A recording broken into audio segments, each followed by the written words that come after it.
Hola, bienvenidos a Lindo Loto. Esta es una pregunta que recibo muy seguido y me muero por hablar del tema. ¿Chino, coreano o japonés? ¿Cuál es el idioma más difícil? Esto es otra vez mi opinión personal y de acuerdo a mi experiencia al aprender estos idiomas. De nueva cuenta, tomen en consideración que mi manejo de cada uno es diferente, el tiempo de estudio y el uso frecuente también, pero que hago esta comparación solo de acuerdo a ciertas categorías que considero importantes al aprender un idioma nuevo, así que algunas de estas cosas pueden no aplicarse de la misma manera a ti, ¿ok?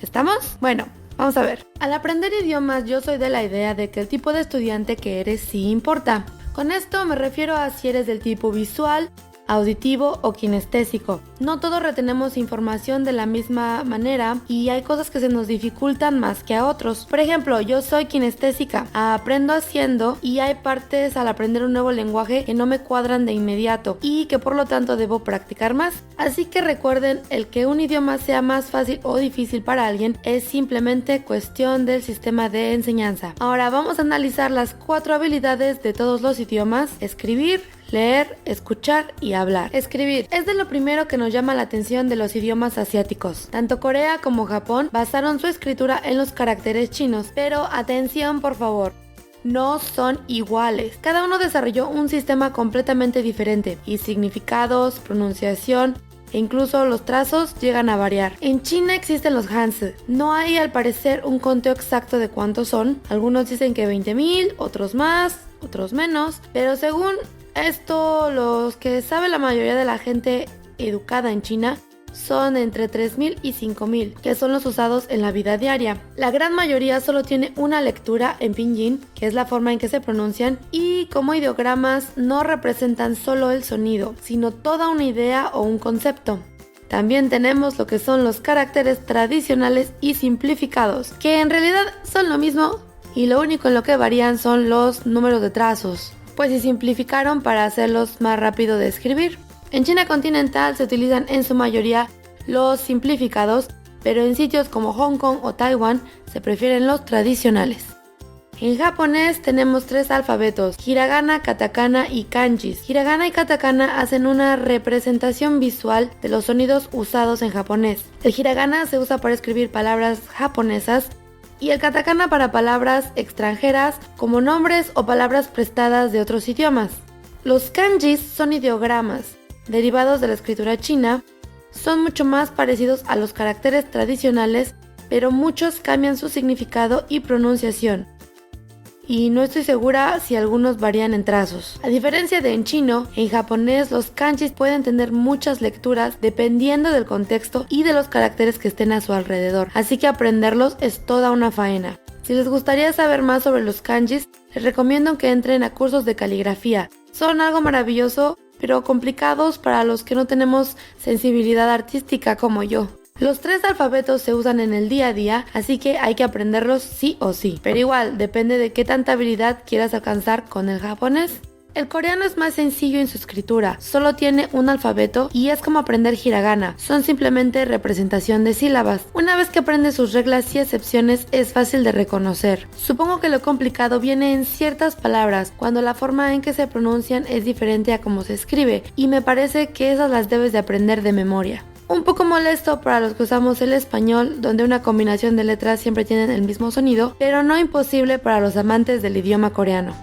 Oh, y en Corea también aprenden los caracteres chinos, pero no son muy usados. Cuando estuve ahí solo los vi en carteles y anuncios, a veces en televisión, pero por ejemplo jamás en un cómic o en un mensaje de texto. La mayoría de los jóvenes coreanos pueden reconocer algunos de la vida diaria e incluso escribir sus propios nombres, pero a menos que los estudiaran a profundidad, no son comunes. Leer. Pues, como en la mayoría de los lenguajes, depende de qué lees. Como en todo idioma, la literatura, artículos periodísticos o escritos especializados requieren un nivel de lenguaje mucho más avanzado. Para darse una idea, en la Universidad de Quilin daban un curso solo para poder comprender los periódicos chinos y necesitabas un nivel avanzado C para poder entrar, ya que el vocabulario y formas gramaticales no son las mismas que, por ejemplo, hablar con los vecinos, obviamente. Pero en cosas más fáciles como leer un menú, un cómic o participar en foros en internet, pues con niveles intermedios de aprendizaje bastará. En este apartado veamos pues acerca de la gramática en cada uno de ellos. Aquí considero que el chino es el más simple. Tanto el japonés como el coreano tienen niveles de formalidad e informalidad. Puedes comunicar el mismo mensaje, pero dependiendo de a quién se lo dices, sea tu jefe, compañero de trabajo, un amigo que sea mayor de edad o un amigo que es menor de edad que tú, etc., utilizas una terminación diferente en tus oraciones o tienes que añadir palabras para hacerlo más formal y demás. En chino, aun cuando hay formas menos educadas de hablarle a alguien, en realidad es la forma en que te expresas más que la estructura con lo que lo dices. El japonés y el coreano se parecen más en ese aspecto, ya que los verbos van al final de las oraciones y las conjugaciones son los que determinan el tiempo, la formalidad y expresan el sentimiento que se le quiere dar a la oración. En chino no se conjugan los verbos. Dices el verbo para expresar el presente, usas la palabra le después del verbo para indicar el pasado y ya antes del verbo para expresar futuro y ya está.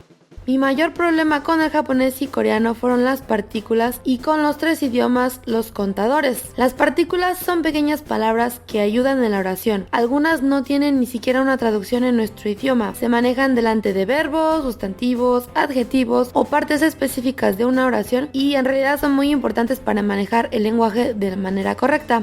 Los contadores son palabras especiales para hablar de cantidades, en diferentes categorías, dependiendo de lo que estás contando. Animales pequeños, objetos largos, objetos planos, e incluso si estás contando personas.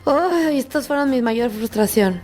Hablar. Esto está relacionado a la pronunciación. El japonés es el más sencillo para los hablantes del español. Cada sílaba tiene una sola manera de decirse y no hay tantos sonidos mezclados como en otros idiomas. Ka siempre será ka, tsu siempre será tsu y eso hace todo más simple.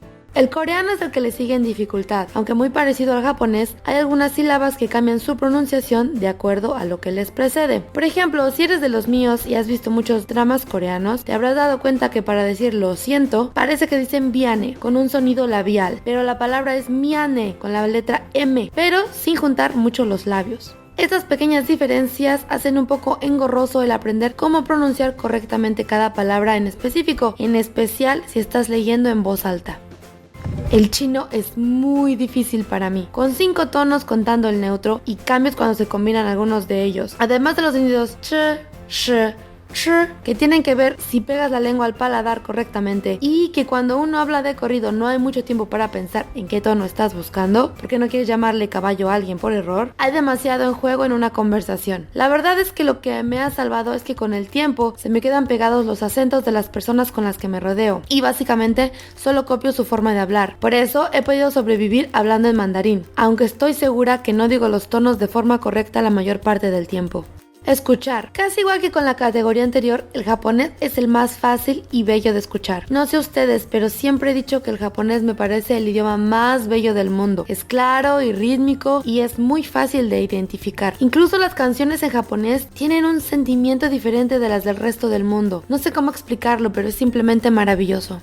El coreano también es lindo y a mí me encanta escuchar a los hombres hablar en coreano. No importa de qué nacionalidad sean, tiene algo encantador que un hombre hable en coreano, aunque sea para ordenar comida. Sin embargo, algunas palabras son un poquito difíciles de entender para mí, pero seguramente es porque no he pasado tanto tiempo estudiándolo como con los otros dos y quizás sea algo que se adquiere con la práctica. Finalmente, el chino es el más difícil de entender. Al igual que al hablar, es más sencillo para aquellos que tienen dotes musicales o que son auditivos, pero para personas como yo que somos malos de oído, es difícil distinguir los tonos con que nos están hablando. Además, para personas occidentales sin conocimiento del idioma, pareciera que siempre se estuvieran gritando y creen que es un lenguaje grosero, pero en realidad es solo el hecho de entonar de manera correcta para que se diferencien las palabras lo que lo hace sonar así. En fin, como en todo, en gusto se rompen géneros y lo que es fácil para mí puede no serlo para otros, así que mi consejo es prueba.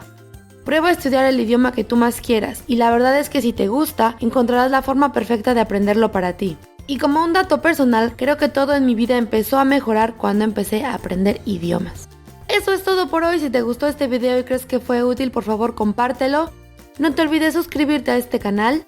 Me encantaría saber qué idioma te gustaría aprender, incluso si no es ninguno de estos 3, así que por favor déjamelo en los comentarios. Y bueno, nos vemos el próximo domingo. Pásensela muy bien. Bye bye.